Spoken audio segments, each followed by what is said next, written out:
Muy buenas noches, estimada audiencia de Alivio Talks, el Facebook Live que Alivio Perú, la plataforma profesional de telemedicina, brinda todos los lunes a las 7 de la noche, hora de Lima.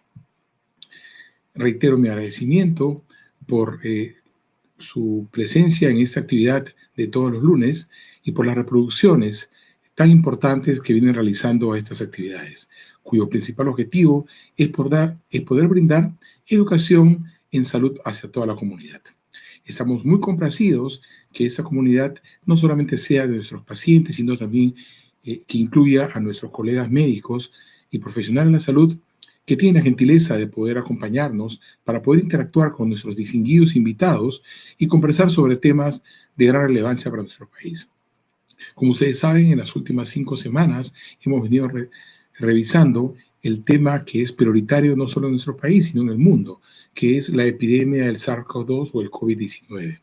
Y el día de hoy vamos a tener el honor de presentar al profesor emérito de la Universidad Peruana Cayetano Heredia, Eduardo Botuso Herencia.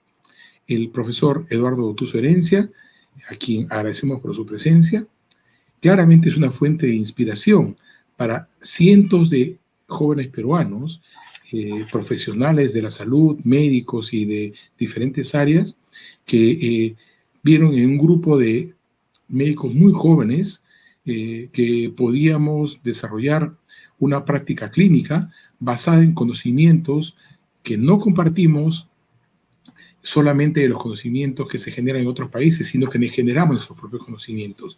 Probablemente la definición más exacta de lo que es desarrollo de un país. Y este grupo de profesionales, muchos de ellos liderados por el profesor Botuso, lograron ese desarrollo de investigación clínica que tanto requiere nuestro país, no solamente en el área médica, evidentemente, sino en todos los campos de nuestro desarrollo y que van a permitir que pasemos a ser una sociedad de un nivel superior. Estimado profesor Botuso, es un honor presentarlo nuevamente con nosotros. Muchísimas gracias por su presencia. Muchas gracias, doctor Padilla. Esta noche voy a presentar algunos slides bien rápidos, pero queremos enfatizar el tema de vacunas, pero mirando un poco algunas cosas que es necesario para entender por qué algunas cosas se priorizan de manera fundamental. Así que si me dejan compartir la diapositiva, por favor.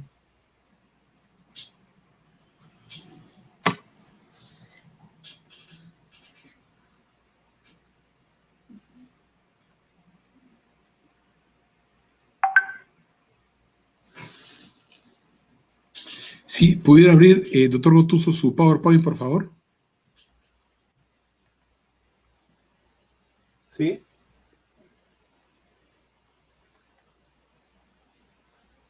¿Se está viendo ahí?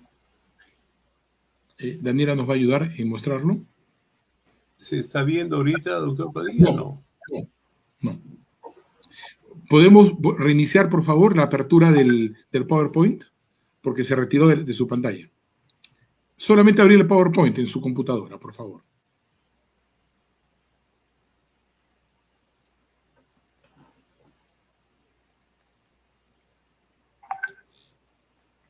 Y si puede colocar compartir, le agradeceríamos. Abrir el PowerPoint y colocar compartir. Eso es todo. Lo que pasa es que no engancha. Uno excluye, ya, ahí está.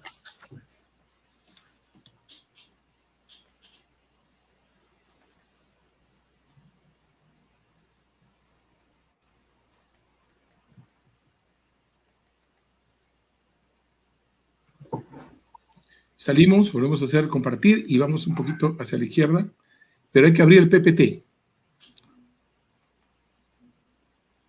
Yeah.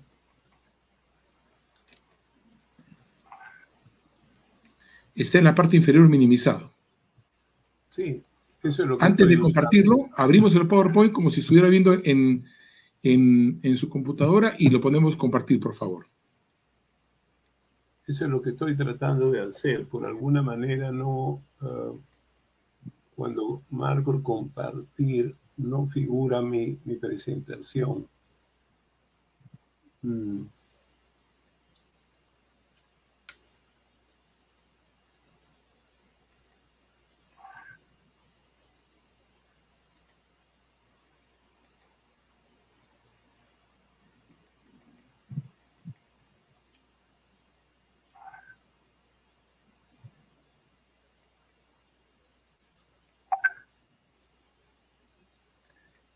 Hay un PowerPoint que está minimizado, está en la barra inferior.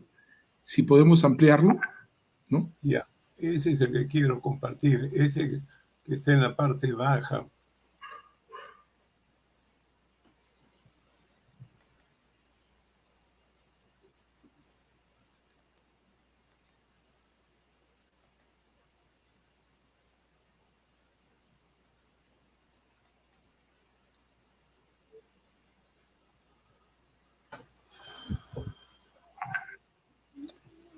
Ahora, no hagan nada un ratito, por favor.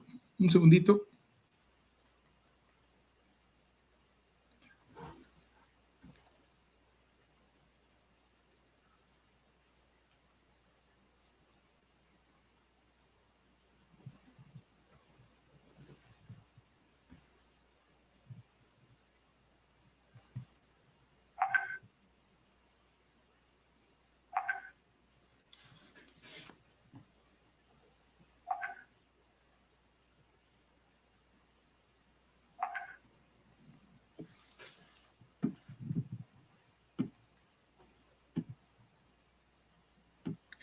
La otra opción sería, ¿crees que es posible, profesor, que me envíe a mi correo, por favor, su presentación y yo la intento mostrar? Lo que quiero mirar es por qué no hace un momento lo hicimos y sí, lo habíamos probado perfectamente, exactamente.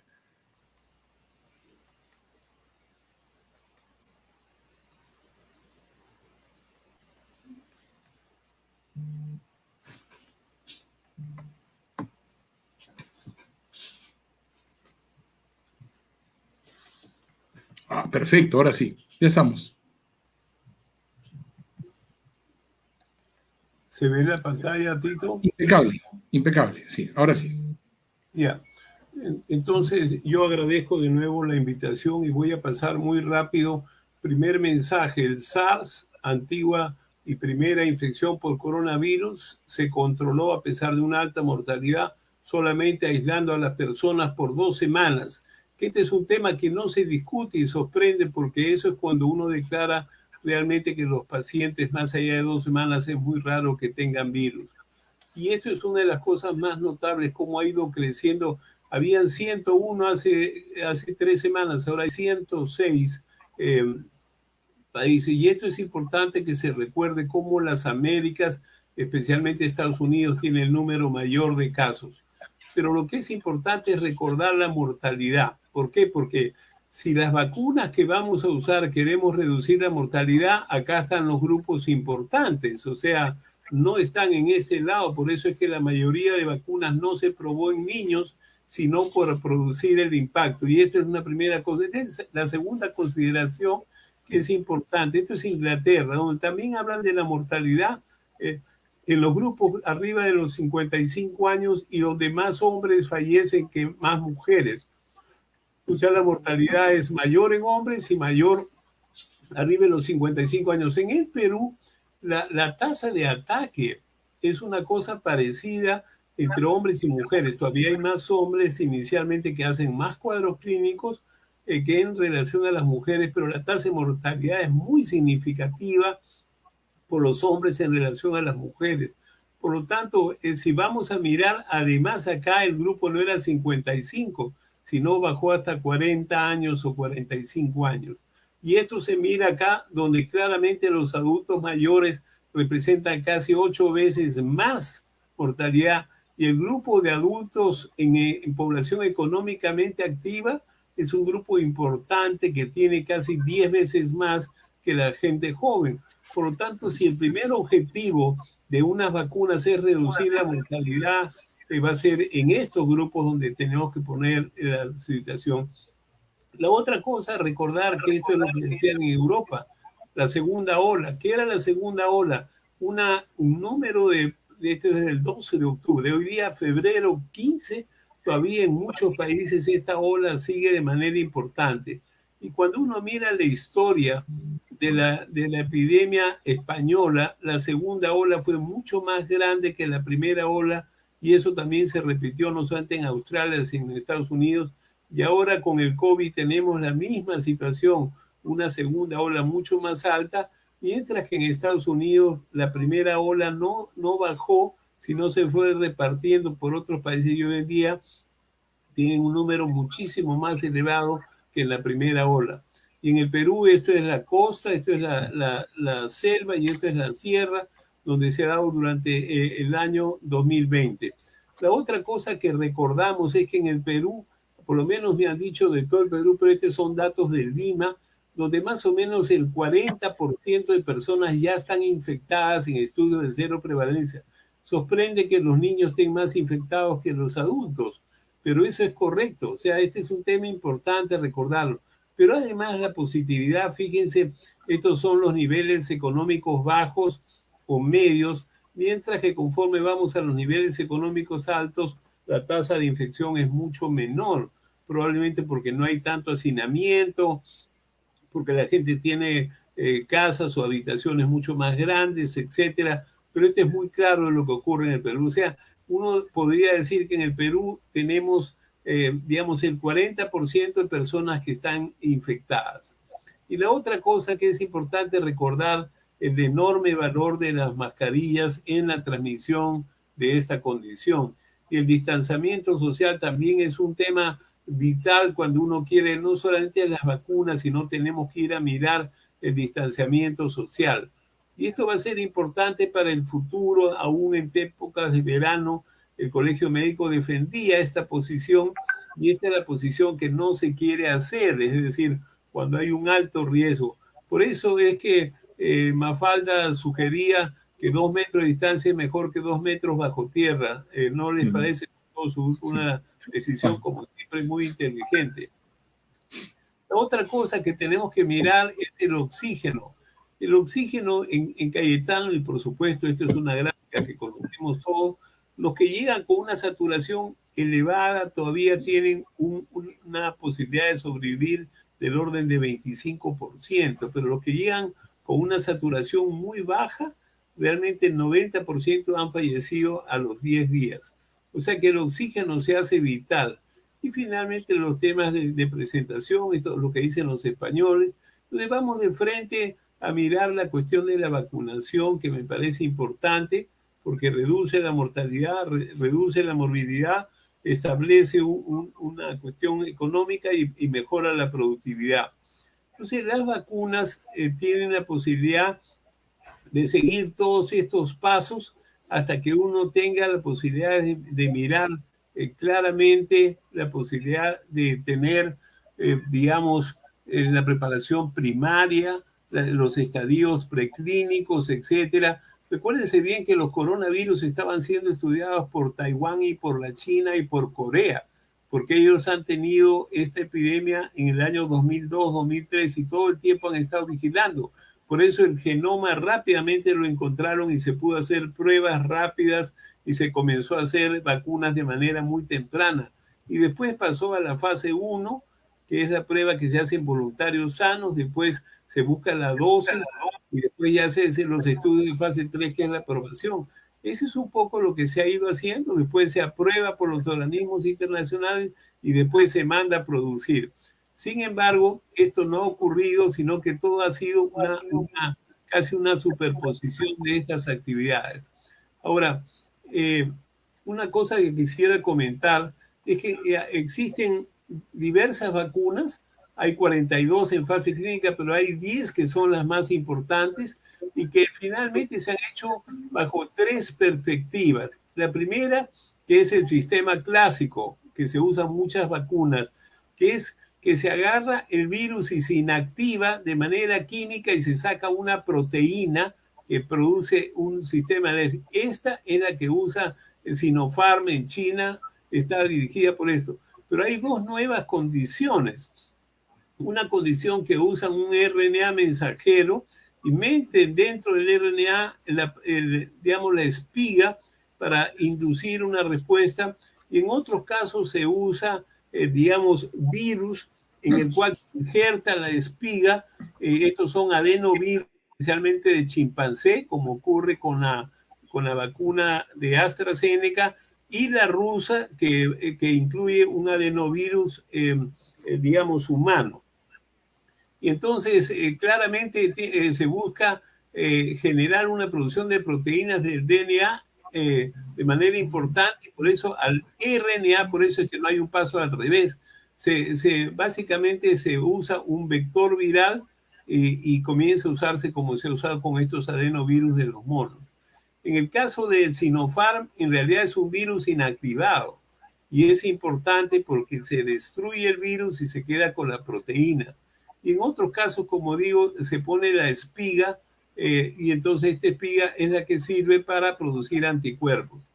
De la primera vacuna, esto fue lo que pasó con la vacuna de Moderna, que fue la primera que salió, donde rápidamente mostró que aún en la primera dosis ya había una protección importante. Hoy en día se sabe que en la primera dosis casi el 60% de personas tenían protección. Y la otra cosa que se sabe es que los mecanismos de anticuerpos que se estudiaron fueron muy similares en las edades, no solamente gente joven, gente mayor y gente incluso mayor de 70 años. Concepto importante porque uno de los grupos que hemos quedado que es la gente mayor. Después viene el estudio de Pfizer, donde claramente confirman también que tempranamente, a los 7 días de la segunda dosis, ya hay una protección que, digamos, cuando se estudiaron estas personas también hubo una respuesta rápida con una protección del orden del 90%. Ahí lo que siempre se decía que habían una población también hispana importante, no había mucha población de origen negro y la mayoría fueron hechos en Estados Unidos. Después aparece la vacuna de AstraZeneca, que es una vacuna, como decía, de un adenovirus de monos, que se dan igual 2 dosis de manera importante, y aquí los resultados sorprendentemente no fueron tan interesantes. En Inglaterra dio 90%, pero en Sudáfrica hubo 60%. En ese momento no se entendía, pero es altamente probable que sea la variante sudafricana la que le quitó la eficacia a esta vacuna allá. Y este es un concepto bien importante a mirarlo. O sea, hay que mirar esa condición de que esta diferencia estaba relacionada a la variante sudafricana. Esta es la vacuna de Sinopharm, que como ustedes ven son 2 dosis, como las otras vacunas, pero en este caso son 2 dosis algo diferentes. O sea, son 2 preparaciones discretamente diferentes con la idea de tener una mayor potenciación. El Sinopharm es un virus inactivado que es importante, o sea, no es un virus atenuado, o sea, no hay virus y no está totalmente inactivado, que se conserva a una temperatura normal y ha sido aprobado en 3 países árabes donde la efectividad es del 80%, pero más que todo tiene una prevención de formas severas de 100%. Igual ocurre con otras vacunas que algunos pacientes que están vacunados hacen COVID, no hacen enfermedad severa. Y en general los perfiles de seguridad han sido reconocidos que son importantes. En el Perú se han vacunado 12,000 personas y no ha habido necesidad de abrir, excepto un caso que no tenía, que estaba recibiendo placebo, y de ahí no ha habido otro. Y la rusa es Argentina es el primer país en el mundo que comenzó a usar el Sputnik 5, que después lo discutiré. Y esta fue la primera publicación grande que aparece en febrero 2 en el Lancet sobre la eficacia de esta vacuna rusa, que es interesante porque, como ven, todas las ciudades han tenido una respuesta parecida, entre 90 y 92%. La respuesta en mujeres fue discretamente menor que en hombres, y este es un concepto global. Y también tienen lo mismo, que a los 15 días ya los casos de placebo siguen apareciendo los casos, mientras que ya la protección aparece a los 15 días. Asunto interesante porque algunos países están dando una sola dosis hasta que tengan más vacunas. Y esto es notable porque, por ejemplo, en AstraZeneca se ha encontrado que cuando una persona se vacuna, según dicen, en 3 semanas la protección anda por 60%. Pero si se paran 3 meses entre la primera y la segunda dosis, sorpresa, la protección es 90% al final de los 3 meses de la segunda dosis. Pero acá lo que quiero enfatizar es que con una sola dosis, por eso hay algunos países que dicen, como no tenemos tanto, pongamos una dosis y después veamos cuándo viene la segunda dosis, pero vacunemos a más gente. Este es un concepto también de harta discusión. En suma, de las primeras, esta es la vacuna rusa, esta es la de Pfizer, esta es Moderna y esta es la de AstraZeneca. Y entonces la eficacia contra casos graves, como ven, es casi 100%, el de Pfizer mostró 75%, pero tenían, recuerden bien, una protección entre estas tres muy alta, el de AstraZeneca un poco menor.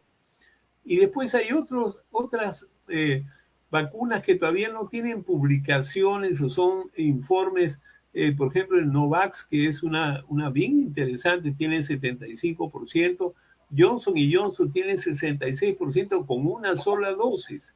Esta vacuna se ha probado en el Perú, hay 5 centros que han probado esto y han encontrado esa situación. Y acá tenemos 3 vacunas chinas, de la cual esta es la que en algún momento se discutió mucho, que es la que se usó en Brasil, que solamente da una protección de 50%. Esta no se va a usar en el Perú, sino la de Sinopharm.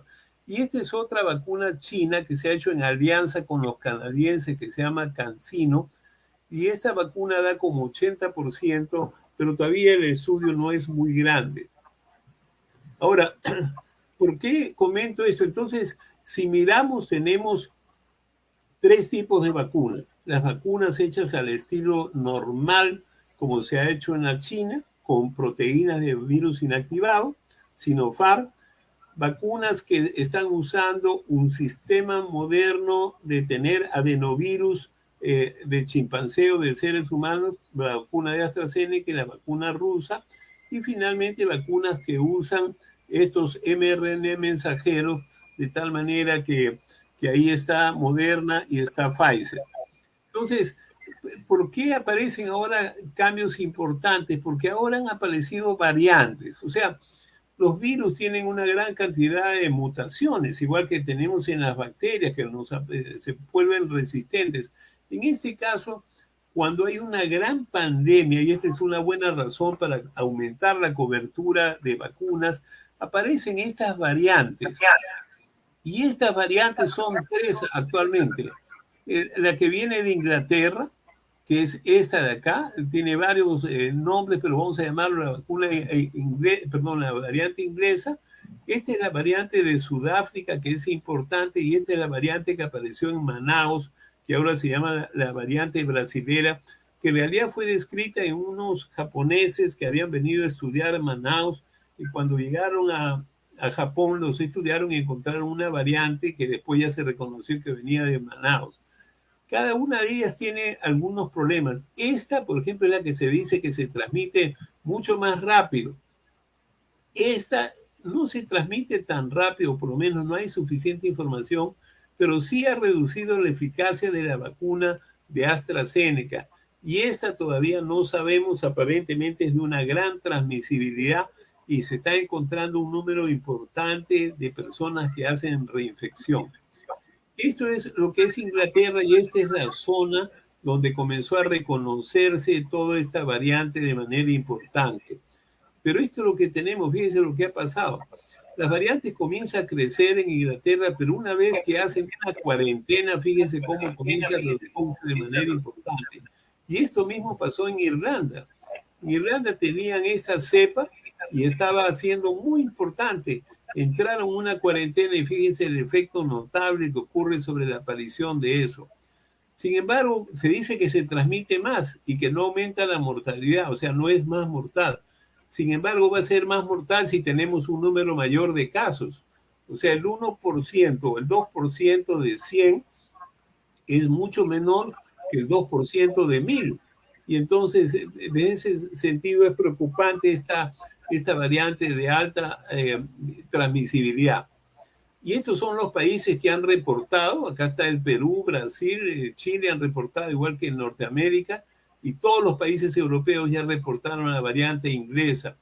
Y esta es un poco la variante sudafricana, donde de nuevo la cuarentena tuvo este efecto rápido. Fíjense que el 15 de enero, ya el 30 de enero, ya había una caída notable cuando se hace bien la cuarentena. ¿Y dónde hay esa? Esta está en Estados Unidos, está en toda la zona de África y se está comenzando a reconocer en algunos países europeos. Todavía no se han reportado estos casos en América Latina. Y este es un tema interesante al final. Esto es lo que pasa en Israel, que como ustedes saben, Israel está vacunando a toda su población. Son como 7 millones de personas, tienen Pfizer y están vacunando a todos. Y como ustedes ven acá, conforme ellos van aumentando las vacunas y las vacunas completas con las 2 dosis, pero desde antes ya se ve la caída. O sea que con una sola dosis ya comienzan a ver una caída. Conforme van completando 2 dosis, esta caída va siendo mayor. Entonces, este es un punto que yo quisiera mencionar sobre vacunas. Y finalmente, nunca va a faltar los antivacunas, que ya tienen 2 siglos. Esto pasó en Inglaterra, donde comentaron. Decían, no, los principios no están bien entendidos.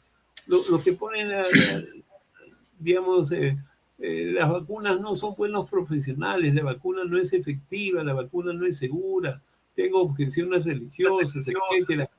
Y finalmente, la propaganda era tan intensa como este correo, ¿no? Entonces, ve una madre que va a llevar a su niño a vacunar, pero es la muerte que lo vacuna, ¿no? O sea, estas son categorías que se ponen todo el tiempo.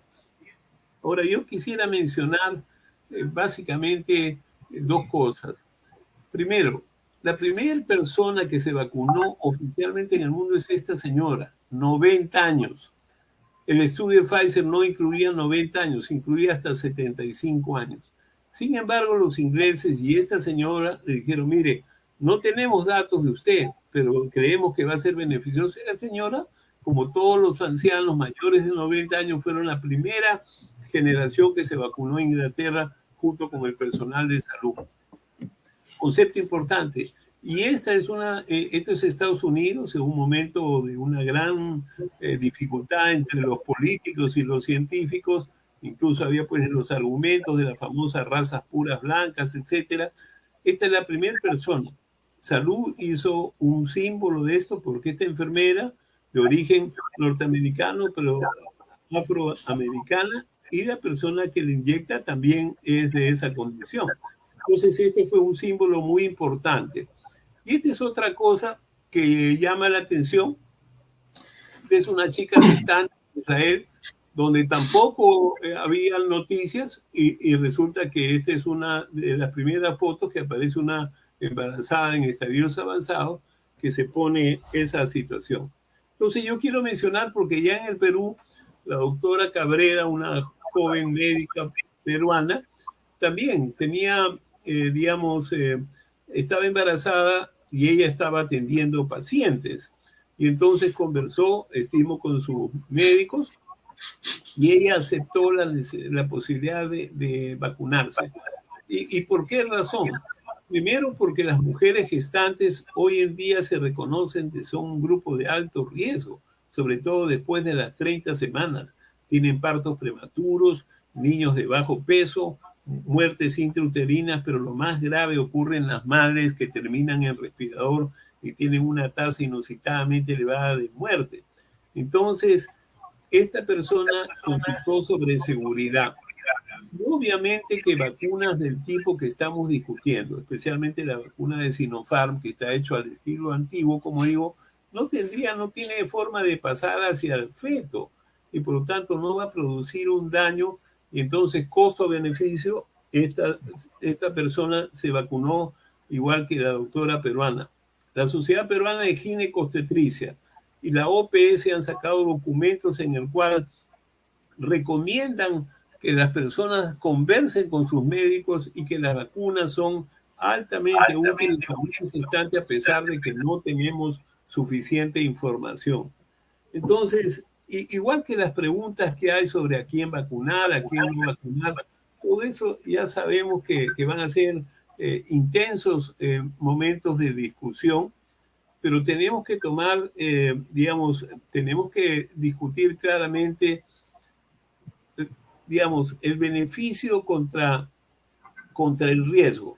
Primero, estas vacunas lo que hacen es reducir de manera significativa la historia clínica severa. Van a reducir los muertos, como ya se está viendo en Israel, van a reducir la hospitalización y hasta ahora solamente hay una vacuna, que es la de AstraZeneca, que reduce la transmisibilidad en 70% reciente. O sea, todavía no tenemos esa información, pero estimamos que mientras más gente está vacunada, obviamente que va a haber menos virus, va a haber menos variantes y va a haber menos opción de contagiarse. Entonces, la pregunta es, ¿deben haber observaciones para no vacunar a personas? Yo diría que casi no hay ninguna. O sea, y lo puedo discutir porque estimo que eso siempre son las preguntas típicas. ¿Vacunamos a las insuficiencias renales en diálisis? Por supuesto, por supuesto. Los pacientes en diálisis, cuando se han vacunado para hepatitis, se descubrió que tenían que duplicar la dosis porque su respuesta inmune era menor, pero no dejaron de vacunarse y entonces habrá que aprender en cada una de estas condiciones, pero no hay que dejar de vacunar porque no sabemos. Lo que hay que discutir es cuál es el riesgo de que los pacientes en diálisis tengan COVID y se mueran de COVID, muy elevado. Yo les digo que en ese momento uno de los grupos más afectados son las personas en diálisis, que están en grupo, que además son pacientes inmunosuprimidos, anémicos, con deficiencias, que no tienen riñones, y encima tienen el COVID, se hace una cosa gravísima. Así que estoy usando un modelo. Igual podemos discutir con los pacientes oncológicos, pero eso lo dejo en las preguntas. Así que, bueno, este es un pequeño resumen y estoy seguro que habrá preguntas interesantes donde todos aprenderemos. Gracias, doctor. Sí, muchísimas gracias por la información. La verdad que estamos muy al tanto nosotros de la información, pero es la primera vez que escuchamos información peruana, doctor Gotuso, con esta distribución poblacional, con esta distribución por regiones, y la verdad que creo que es buenísimo. Tenemos una lista de preguntas, pero que en las últimas semanas se ha venido dando unos puntos que en realidad traen un poco de confusión, sobre todo a quienes no son profesionales de la salud, ¿no? Diferenciar lo que es, y es importantísimo, creo, lo que es infección de enfermedad. Porque con mucha frecuencia, ¿me puedo infectar o puedo hacer la enfermedad? Y a veces algunas personas piensan que estamos hablando de lo mismo. ¿Podría ayudarnos, por favor, en este concepto, doctor Gotuso? Claro, la infección, digamos, déjenme usar el ejemplo de tuberculosis. En el Perú, la mitad de peruanos tenemos tuberculosis infección. Y tenemos un pequeño grupo que va entre 3 a 4% que desarrollan la enfermedad. ¿De acuerdo? Ahora, en el caso de los virus, uno se infecta y no tiene síntomas, pero sí desarrolla anticuerpos. Y esos son los asintomáticos o las infecciones, digamos, subclínicas. Eso se llama infección. Pero esos también generan anticuerpos. Por eso cuando yo les presento el estudio de cero prevalencia, les puedo decir que la mayoría dicen, no, yo nunca tuve COVID. ¿Por qué dicen que tengo COVID? Porque tienen los anticuerpos que uno puede medir eso. Y el que hace enfermedad es el que desarrolla todo el patrón clínico. Ahora sabemos que en todos los países la mitad de pacientes no desarrollan cuadros clínicos, pero todos contagian. O sea, absolutamente todos se están contagiando.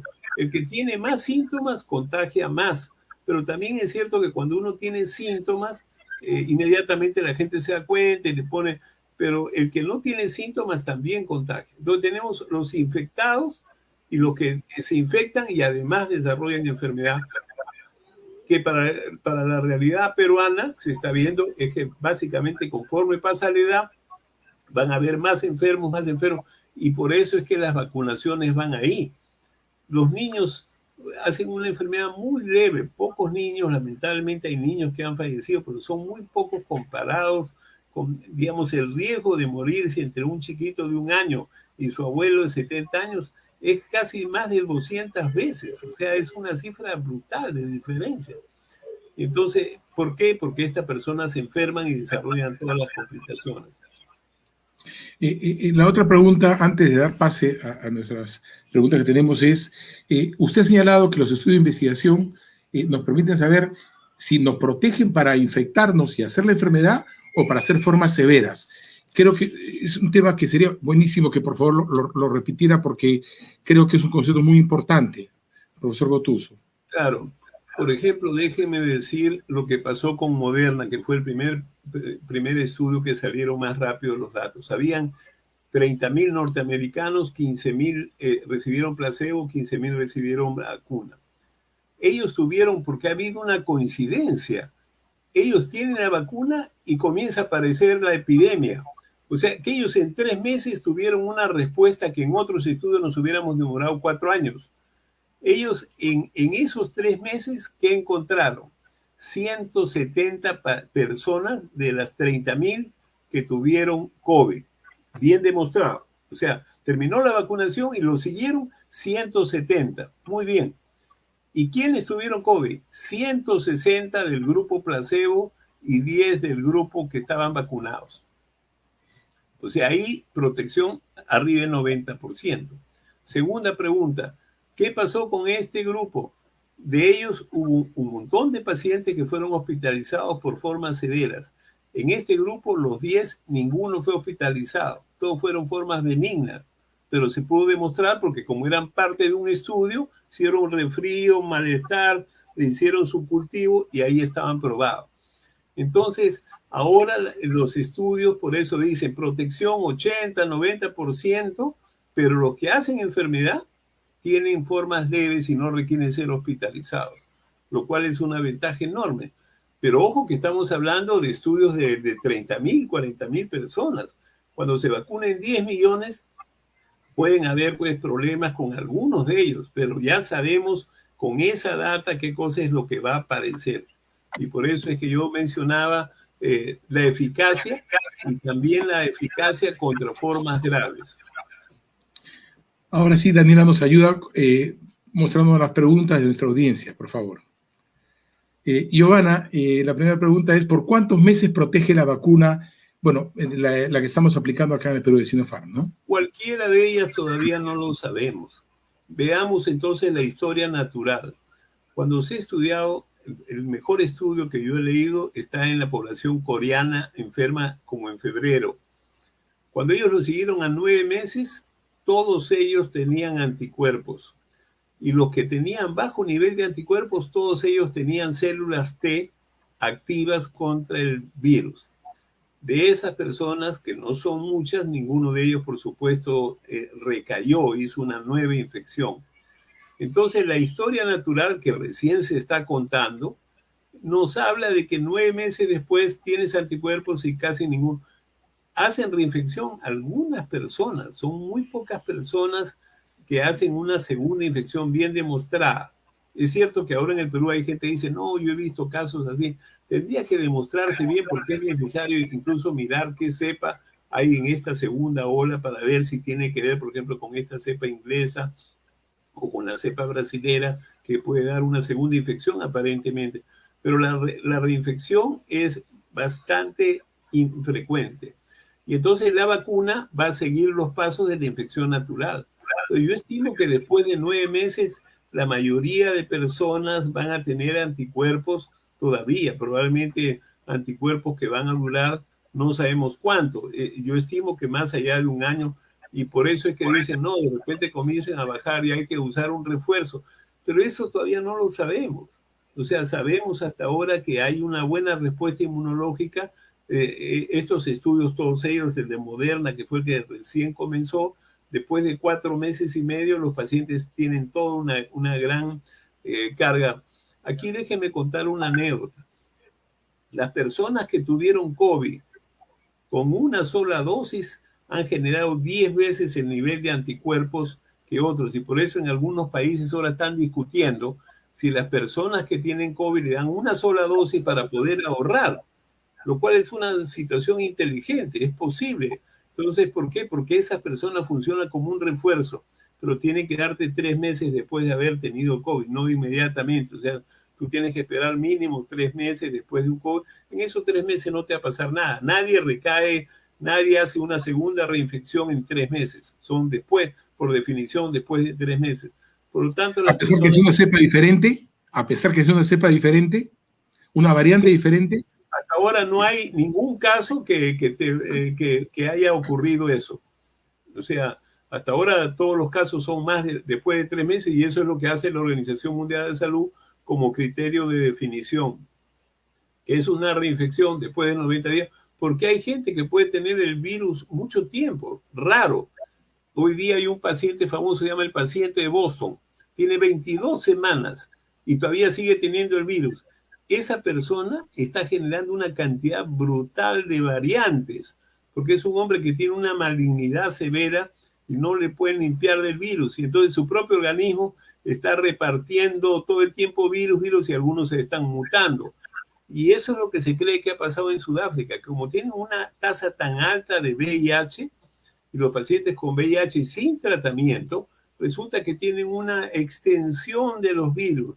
Se demoran mucho más en eliminarlos. Y eso da tiempo que haya variantes en la misma persona. Se llama intra-huésped. Entonces, esas son dos condiciones inusuales, pero que en algún país como en Sudáfrica la tasa de infección por VIH es enorme, es 30 a 40% en la población económicamente activa. Y entonces por eso es que se está generando esta condición. Tenemos otra pregunta. Bueno, es una pregunta si su hijo tiene asma, Yanis, dice si se puede vacunar. Se puede vacunar. Ya vendrán los estudios de niños y los niños deben ser vacunados también para que puedan ir al colegio tranquilos. Los niños deben ser vacunados.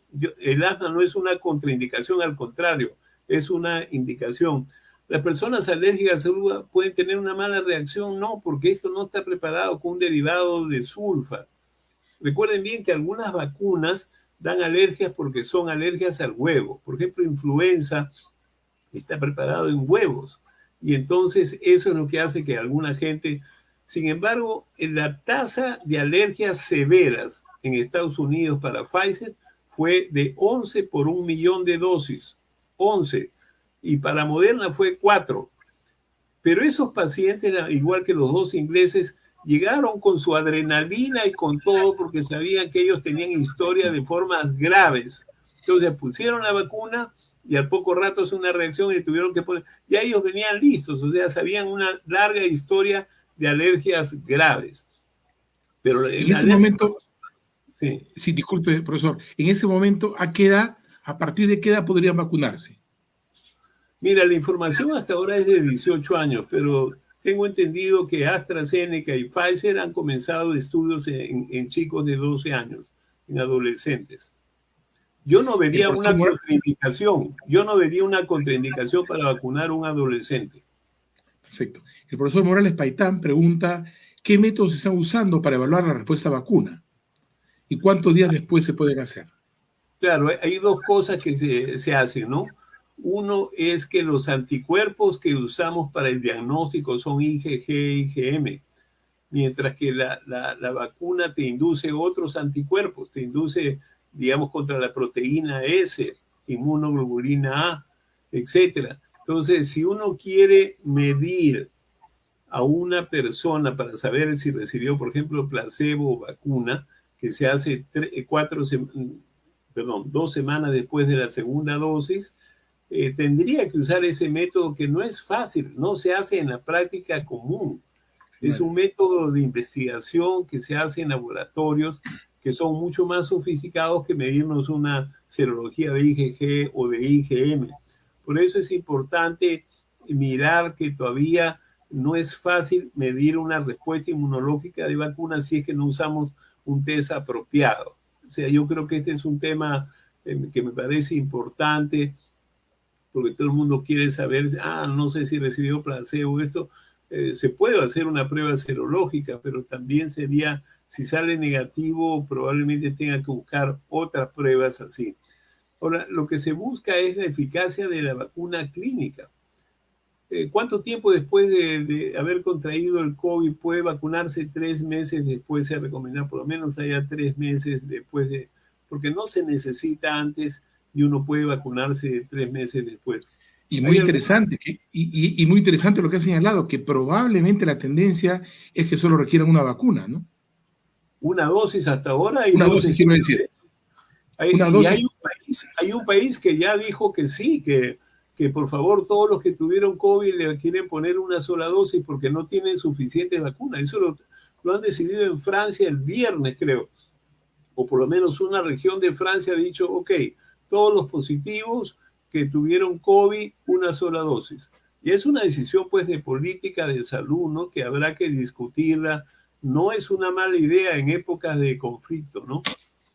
Y de escasez sobre todo, ¿no es cierto? Y de escasez de vacunas, ¿no es cierto? Y sobre todo Claro, en las cuales no tenemos vacunas. Tiene que buscar pues la mejor manera. Por ejemplo, esto de que AstraZeneca te diga que tú usas una vacuna, pero si tu segunda dosis es a los 90 días, tu eficacia sube hasta 90%, tú puedes esperar, te sigues cuidando y esperas te vacunas a las 3 semanas, tienes 60%. Yo prefiero esperar 2 semanas, 2 meses más y entonces aumento 30% mi eficacia. Pero de nuevo, estas son consideraciones de los estudios que en políticas de salud es muy difícil si es que los políticos no consultan digamos, a las personas que conocen. Hay que discutir con los inmunólogos, con la gente que conoce bien cuál sería la mejor aproximación y finalmente para saber si desde el punto de vista de salud pública es fácil. Yo diría, lo que podemos mirar es todas las personas que se tuvieron hospitalizados y tuvieron una prueba de COVID positivo, todas las personas que tuvieron una prueba molecular positiva con cuadro clínico, una sola dosis. Pero bueno, ese es un tema a discutir y se vigilarán, pues esas personas, se vigilarán, pero podemos ahorrar. Y si hubiera eso en una familia, la familia diría, no, mejor que vacunen a todos, aunque sea con una dosis, y a mí que yo tuve COVID, que me pongan una dosis y ahorramos así. Esa es una opción. Aún, es muy interesante, más aún sabiendo de que con una dosis los niveles de protección de varios meses que tienen, ¿no es cierto? ¿No? Una pregunta previa era acerca, Daniela, la anterior, por favor, correcto, la de Liliana. Si una persona que está positiva al examen de COVID en este momento podría vacunarse o debería vacunarse o tendría sentido vacunarse. No, o sea, depende qué examen, ¿no? Porque si tú haces una prueba PCR positivo, tú sabes que un PCR te puede durar un mes o 2 meses. Si esa persona no tiene síntomas, yo le diría, mire, espérate 3 meses. Tú no estás apurado porque ya tienes protección, has tenido la enfermedad y no estoy apurado por operarte, por vacunarte. Así que 3 meses vienes y te vacunamos. ¿De acuerdo? O sea, esa persona no tendría por qué estar angustiada, porque tiene ya anticuerpos, te das cuenta, ya tiene exposición y no se va a enfermar en los siguientes 3 meses.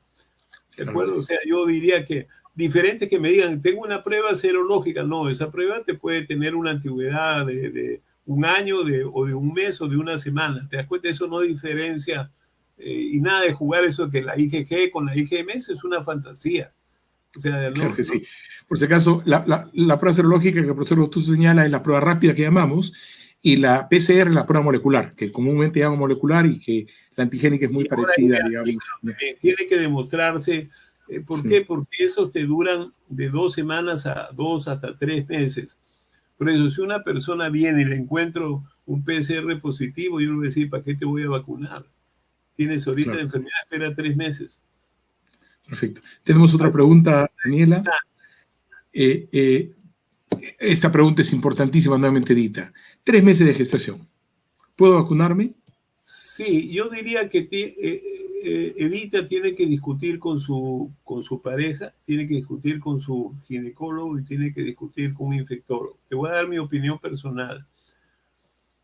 El riesgo de que Edita comience a evolucionar bien, pero adquiere el COVID cuando tiene más de 30 semanas, es importante.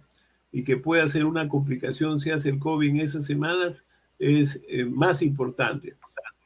El bebé no va a sufrir si ella tiene COVID ahorita. Si ella hiciera COVID en el tercer, cuarto mes, su hijo, no hay una transmisión transplacentaria.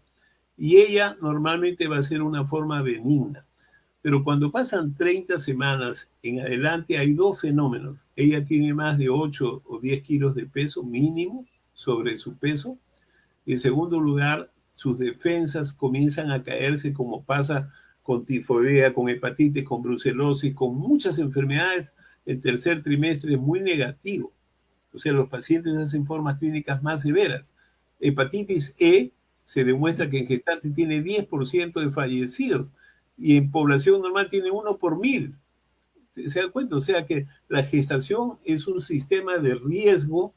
Entonces, yo diría que ella ponga en la balanza el riesgo de tener algún problema. De todas maneras, esta vacuna no pasaría al bebé, no pasaría a producir un daño fetal, pero sí le daría la posibilidad de anticuerpos. Como no hay información segura, creo que tendrán que tomar una decisión entre ellos y ver cuál es el riesgo y cuál es el beneficio, porque no tenemos información. Y entonces la pregunta es, ¿qué pones en la balanza? ¿La posibilidad de tener COVID a partir de las 30 semanas y ir mal? ¿O la posibilidad de cuidarte hasta el final y no hacer COVID? Pero justo estas personas comienzan a ir pues a todos los sistemas, a hacerse pruebas, a hacerse ecografías, a ir a un sitio, a ir a otro, se vuelven, ya no están aisladas, están al contrario, yendo a hacer visitas, se rompió la fuente o comenzó a sangrar. Entonces, tendrán que pensarlo y tomar decisión con sus médicos. Yo apoyaría que si ella escoge, haría eso. Esta es la pregunta, ¿no? Nos hace una pregunta. CODES más inmunosupresores para el lupus. Esa es una pregunta difícil de resolver. Yo le voy a decir, esa persona que tiene un lupus que requiere corticoides más inmunosupresión, cuando le dé COVID tiene una alta tasa de morirse. Y entonces debe recibir la vacuna y la respuesta es sí. Daño no le va a hacer. Lo que no sabemos es si realmente la va a proteger. Y en ese sentido es altamente probable que estos pacientes requieran hasta un refuerzo. ¿De acuerdo? O sea, requieran 2 dosis, pero probablemente requieran un refuerzo porque pueden tener una poca reacción inmunológica y por eso podrían necesitar no un refuerzo, sino un segundo refuerzo después. Yo diría que no hay riesgo para esa persona, más riesgo es no vacunarse y en segundo lugar, lo que no sabemos es si va a tener suficientes defensas. Y yo diría que si es un compromiso inmunológico profundo, habrá que discutir si requiere una tercera dosis o no, o requiere una segunda vacuna diferente a la primera para tratar de usar. Eso tampoco se ha hecho en ningún lado, dar 2 vacunas a una persona. Teóricamente es posible y la respuesta es sí. Pero quisiera aprovechar esa pregunta que me parece muy interesante. ¿Hay alguna ventaja para ese grupo de pacientes con ese tipo de problema de inmunosupresión, el usar la vacuna de plataforma conocida, esta, la que tenemos ahora, la de virus inactivo, la de Sinopharm, versus las nuevas vacunas? Tampoco. Por ejemplo, la RNA mensajero. Usted, entre esas dos, si le dijeran, ¿cuál me coloco, doctor Botuso? Yo tengo inmunodeficiencia, yo tengo lupus, yo uso este tipo de medicación. Si tuviera que elegir entre Sinopharm, que es una plataforma de vacuna conocida con virus inactivo, un virus muerto, como decimos, ¿no es cierto?, versus la vacuna de Pfizer, por ejemplo, que es RNA mensajero, ¿alguna diferencia, profesor Botuso, para esa persona? No, no lo sabemos. O sea, yo lo que creo que haría es discutir si va a recibir, le doy 2 dosis de cualquiera de las vacunas, pero lo importante es que voy a discutir si le voy a poner una tercera dosis o cambio por una segunda vacuna. Esos pacientes tan especiales serían muy beneficiosos de las pocas personas que hayan así, ponerle un tratamiento que, digamos, que permita proteger su respuesta inmune más elevada. Y eso, digamos, es difícil valorarlo. En el caso de las pruebas estas que se han hecho con Pfizer y Moderna, hay más información de eso, porque ellos rápidamente consiguieron que los niveles inmunológicos de respuesta de anticuerpos fueran mucho más altas que las que han reportado en otros. Por ejemplo, la vacuna rusa ha reportado niveles bien elevados. La Gamaleya ha reportado niveles muy elevados de respuesta inmune parecidos, incluso hasta mejores que la de Pfizer. Lo que pasa es que no son comparativos esas reacciones, pero sí yo diría que no hay, hasta ahora no hay ningún estudio comparativo. Yo diría que la vacuna que sea más segura para la persona, que se le pongan las 2 vacunas, porque la de Johnson y Johnson es una sola dosis, pero tiene solamente 66%. que es más del nivel que se exige, ¿no? O sea, se exige 60 para arriba, pero yo iría por dar 2 dosis y probablemente pensaría seriamente si le doy un refuerzo o le doy más adelante una segunda vacuna. Perfecto. Recibimos otra comunicación. Si me vacuno con 2 dosis de la vacuna de Sinopharm, ¿podría vacunarme más adelante con otro tipo de vacuna? Sí, claro. No habría no creo que haya ningún problema. Va a funcionar, no sé si va a funcionar como un refuerzo, pero por lo menos eso es lo que va a pasar en los países donde determinadas variantes le quitan la eficacia a la vacuna, como está pasando en Sudáfrica. En Sudáfrica ya pararon de AstraZeneca y ahora están metiendo Pfizer. ¿Se dan cuenta? Porque la vacuna solamente protegió 56% y entonces dicen, no, tenemos que cambiar de vacuna. Entonces, no sería raro que en los siguientes meses comiencen a verse estos modelos de cambiar de una vacuna a otra. Daño no va a ser, pero sí podrían servir de manera importante para esta condición. Esto me trae a colación una pregunta que tenía preparada, es que un país, que una misma población reciba diferentes tipos de vacunas, como por ejemplo el Perú, que así está diseñado, ¿puede traer alguna complicación, algún problema?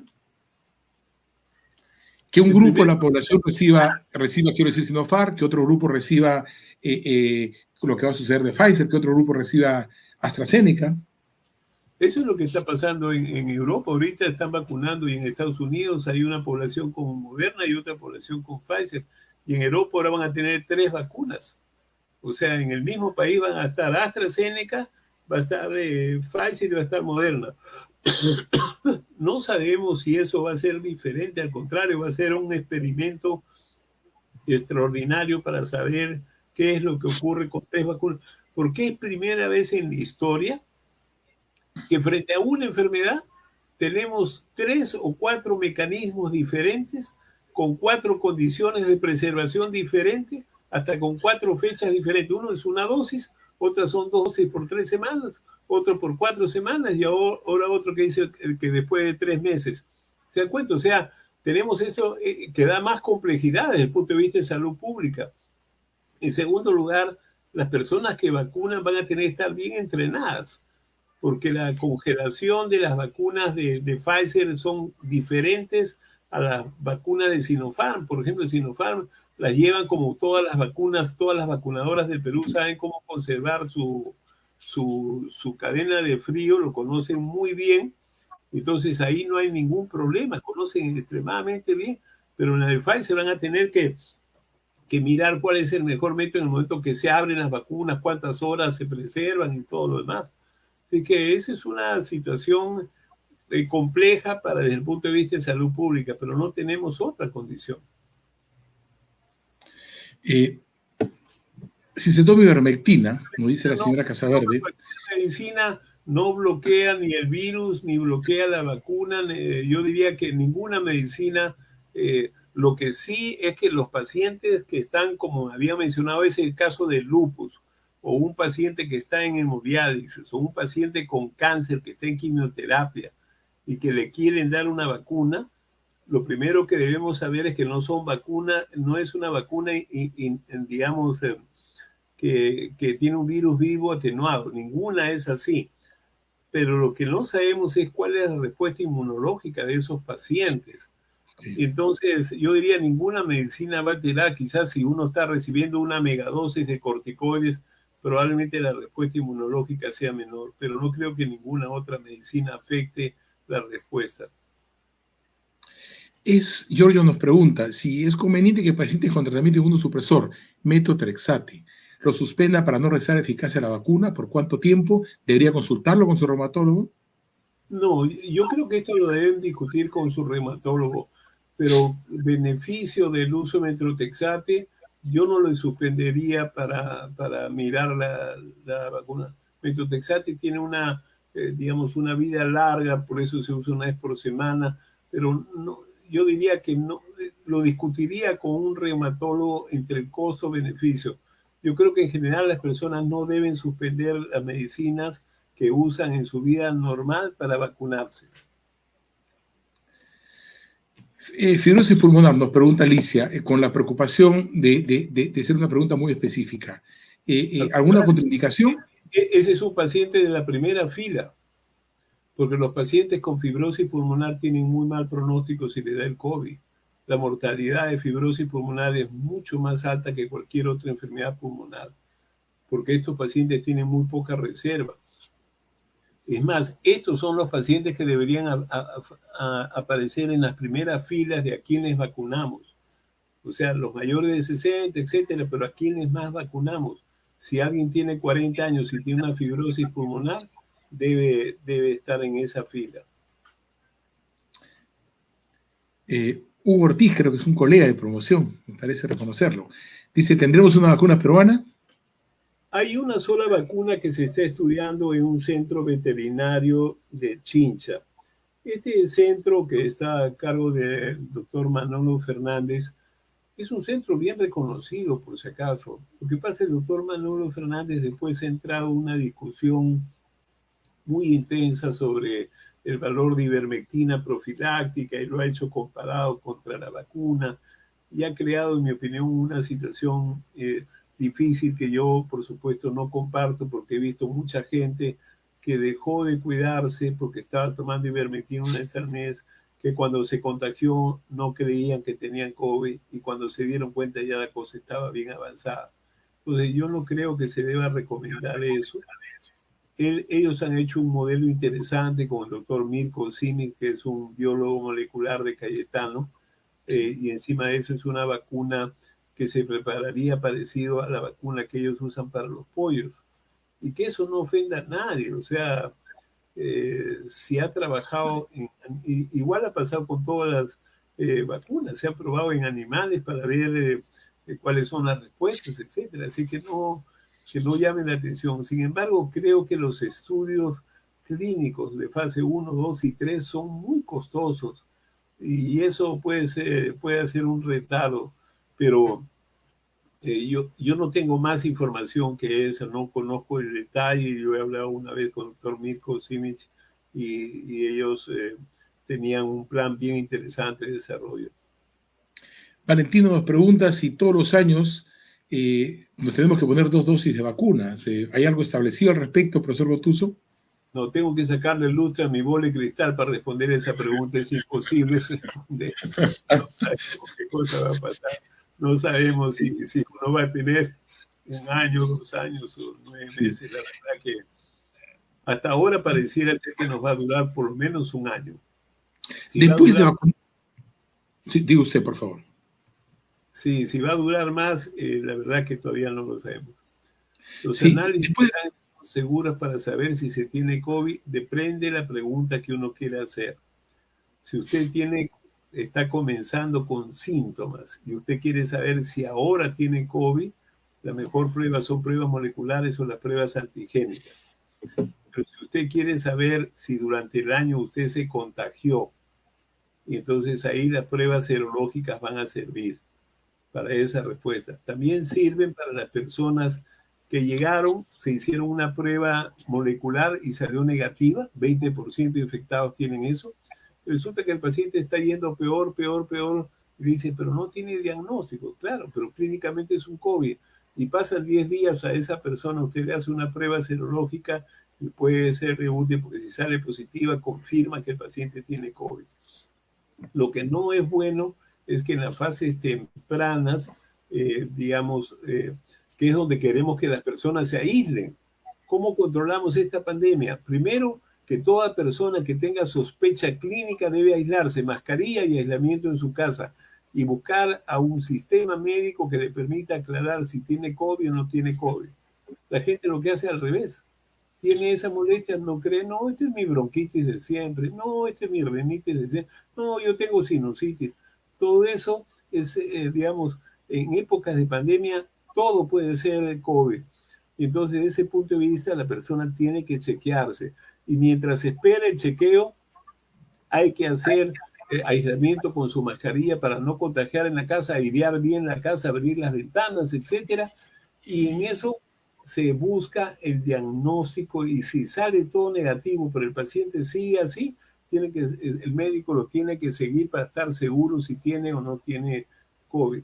Esas son las cosas que nos ayudan. Eh, Elizabeth pregunta justamente uno de los temas que usted desarrolló en nuestro país, profesor Gotuso, HTLV1. El HTLV1 es un retrovirus que es de las enfermedades que yo llamo totalmente desatendidas al cubo. ¿Por qué? Porque nadie le da importancia, porque afecta a una gran parte de la población y porque además los hace más pobres cuando se enferman. Y en Perú existe este virus. Y es un virus, es el primer retrovirus, por si acaso. El segundo fue el HIV, pero el primero es este. Igual que el HIV, sí se pueden vacunar y la respuesta es sí. Tener HTLV1 no es una objeción para vacunarse. Estamos estudiando ahora si el HTLV1 tiene un factor de riesgo importante o no.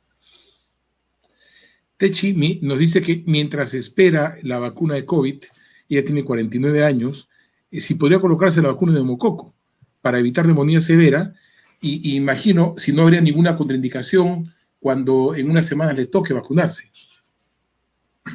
En realidad, mire, cuando recién apareció la pandemia en China y la gente se moría de neumonía, entre comillas, la gente era incinerada, ¿de acuerdo? Y pasó en todo el mundo. Resulta que los italianos, famosos patólogos y expertos en autopsias, dijeron, no, vamos a estudiar. Y los italianos comenzaron a estudiar 56 cadáveres de muertos por COVID. ¿Qué conclusiones tuvieron? Primero, que no había neumonía bacteriana, cosa que sí ocurrió en la pandemia de influenza. En la influenza española, el 30% de los muertos fue por una neumonía por neumococo o por estafilococo aureus. 30%. Han estudiado pues en los cementerios, han hecho cosas así increíbles de arqueología, biología molecular y han descubierto eso. Sorprendentemente los italianos dijeron, no hay neumonía, no hay bacterias acá, lo que hay es una microtrombosis vascular severa en los vasos más pequeños. Conclusión, tenemos que darle anticoagulación a los pacientes y todos los pacientes con forma severa son anticoagulados basados en estos hechos que después fueron confirmados en Alemania y después en Estados Unidos. Entonces, sin embargo, nosotros insistimos al comienzo de que deberíamos vacunar para neumonía, para neumococo. Ahora miremos de nuevo qué ha pasado. Ahora tenemos el problema que las personas que hacen COVID casi nunca requieren antibióticos, pero cuando son personas mayores, sí comienzan a hacer infecciones en la fase, por ejemplo, los que están en respiradores tienen gérmenes muy difíciles, tienen pseudomonas resistentes, klebsiella multiresistentes, etc. Y entonces esos pacientes ahora no fallecen de COVID, sino fallecen tardíamente de una complicación bacteriana por gérmenes así. Y ahora acaba de aparecer estudios que en las personas que salen de alta, personas mayores, y regresan, cuando regresan después, esos tienen neumonía bacteriana. Entonces, mi comentario es, vacúnese contra neumonía para neumococo siempre, cada 5 años. Hoy en día, usted con 49 años, sí debería comenzar a vacunarse para neumonía, para neumococo, cada 5 años. Independiente que haya COVID. No creo que lo ayuda mucho para COVID, pero si usted hace una complicación por COVID, podría tener neumonía, pero no es el elemento tan importante como cuando usted, por ejemplo, hace una complicación por influenza. Hoy en día, los que se mueren por influenza también tienen neumonía por neumococo. Por eso es que hay que vacunarse siempre para neumococo. En este caso, el beneficio en el caso de COVID no es tan marcado como sí es en influenza. Necesito preguntarle, por favor, después de vacunarse, para reiterar, ¿cuándo estamos protegidos? Después de la primera dosis, de la segunda dosis, ¿en qué momento, por favor? En la primera semana, el 50-60% ya tiene protección. De la primera dosis. Con la primera dosis. A los 7 días ya tienen una protección del orden del 50-60%. Cuando usted recibe las 2 dosis, una semana después ya todos tienen esta cantidad de anticuerpos así positivos. Sin embargo, en todos los estudios lo que están haciendo es ir hasta 2 semanas después. Desde el punto de vista de salud pública, dice, ¿quiénes están bien vacunados? Hay gente que dice una semana después de la segunda dosis y hay gente que dice 2 semanas. Y con eso hacen los análisis de cuántos casos hay de COVID, etcétera, en esa población. Tenemos otras 8 o 10 preguntas. La aspirina para el corazón puede bloquear la vacuna. Creo que nos dio respuesta ya. No creo que tenga ningún efecto sobre la vacuna. El señor Alarcón nos pregunta, ¿el que toma cortisona puede vacunarse? Quiero comentar que el uso de cortisona, si usted recibe 10 miligramos al día o menos, usted no es un inmunosuprimido para el COVID. Pero si usted usa más de 10 y a usted le da COVID, usted va a hacer una forma clínica más severa. Y desde el punto de vista de vacuna, como yo decía, si uno usa una dosis leve, moderada, no debe haber problemas en la respuesta normal de la vacuna.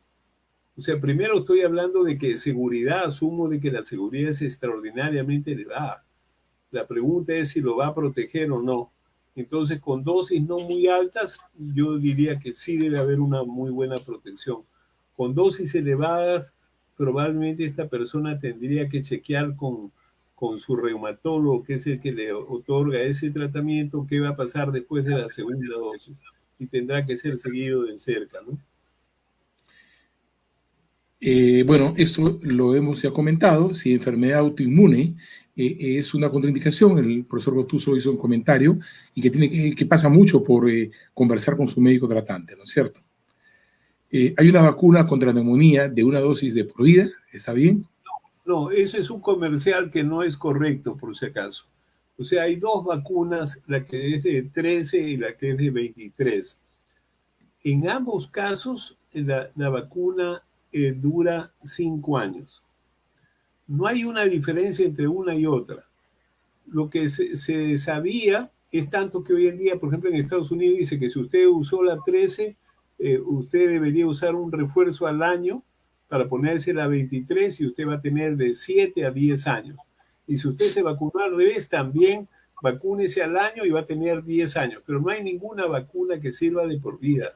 Eso es un comentario de algunas personas, pero en realidad no hay base de eso. Incluso las propias compañías que fabrican las vacunas, ellos dicen de 5 a 6 años máximo, y cuando uno da en secuencia, como dice la Sociedad Americana de Inmunología, ellos sí dicen que se extiende.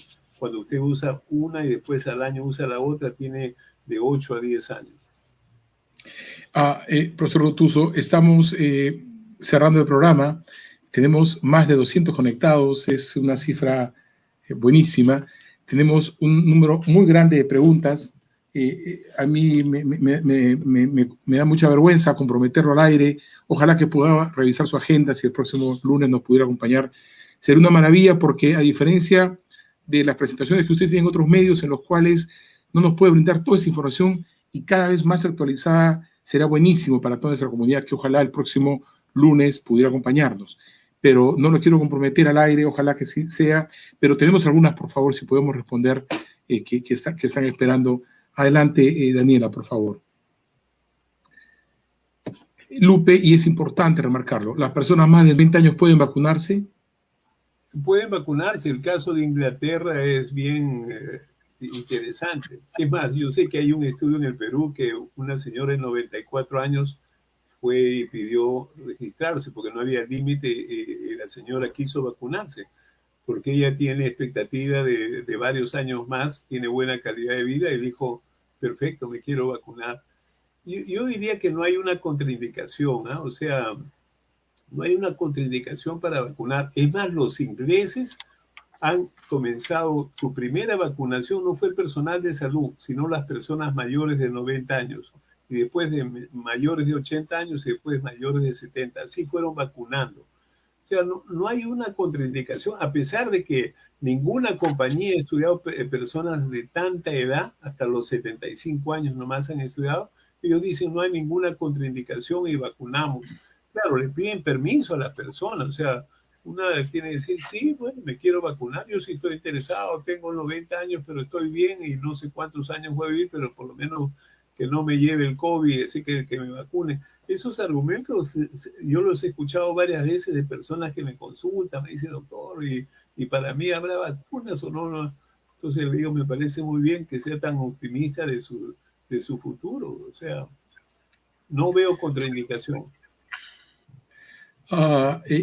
Giovanni Mesa señala que en Italia descubrieron también los patólogos, estos geniales patólogos italianos, que vitamina D en adultos mayores era una condición bastante frecuente en este grupo de personas con evolución no favorable. ¿Esto es una condición importante de prevención específicamente para COVID en adultos mayores? No, Giovanna, mire, es cierto lo que comentas. Hay varios estudios que demuestran que las formas graves están asociadas a deficiencia de vitamina D, que ahora en el Perú, como es de imaginarse, tenemos mayor deficiencia precisamente porque no tenemos exposición al sol, que es una de las formas como sintetizamos más vitamina. Todo el mundo está en la casa, es decir, uno no sale a exponerse como antes, pero además por aspectos nutricionales hay sitios donde hay deficiencia de vitamina D y hacen formas más graves. Sin embargo, esta semana ha salido el primer artículo donde dice que dando vitamina D y zinc no cambió la evolución, ¿no? O sea, es cierto que los que tienen deficiencia de vitamina hacen formas más graves, pero si cuando están enfermos le da vitamina D o zinc, no favorecería. Sin embargo, yo diría que podría ser más importante de que si no pueden hacerse vitamina D en sangre, uno podría tomar desde antes para por lo menos que no le falte la vitamina si a uno lo agarra el COVID, ¿no? Me refiero a las personas mayores.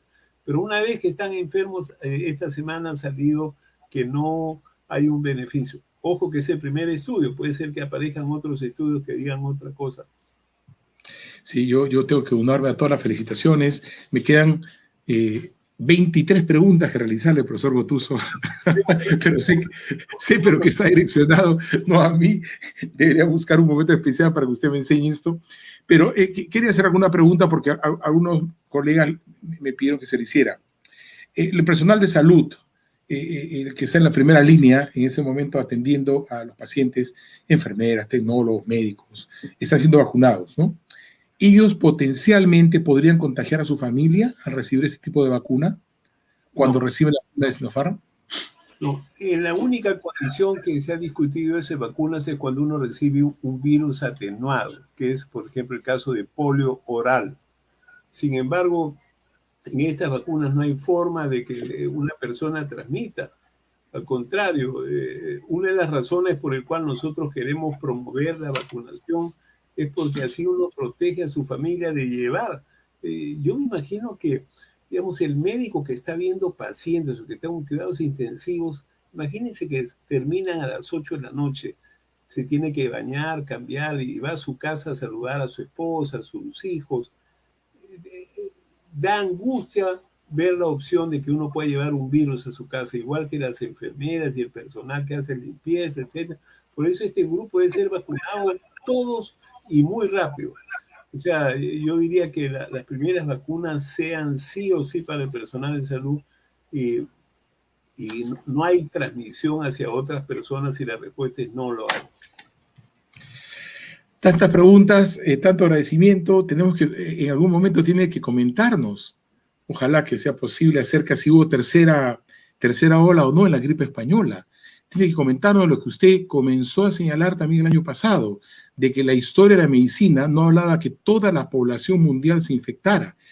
Tantas preguntas que tenemos acá, ojalá que la gente lo permita, pero estimado profesor Gotuso, estamos muy agradecidos porque justamente la señora Lupe Hernández hace un momento hizo un comentario que me pareció extraordinario. Daniela, si pudieras buscarlo, porque agradecía justamente al doctor Gotuso y a Livio por brindarnos información científica segura. Y ese es el objetivo, ¿no? Ese es el objetivo, exactamente, científica y segura, ¿no? Y ese es el objetivo que queremos tener acá, ¿no? O sea, a la mayor cantidad de nuestra población, a nuestros colegas médicos, que es una cantidad enorme de colegas que están conectando, poder brindarle más que opiniones personales, esta calidad de información.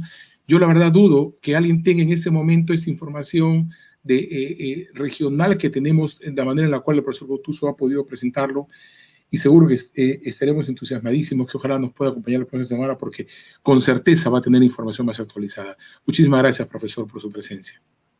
Muchas gracias, muy amable, y por favor, hagamos todo el esfuerzo. Todo el tiempo estamos discrepando con cosas, pero no es el momento de eso, es el momento de que tengamos que juntarnos para ver qué podemos hacer.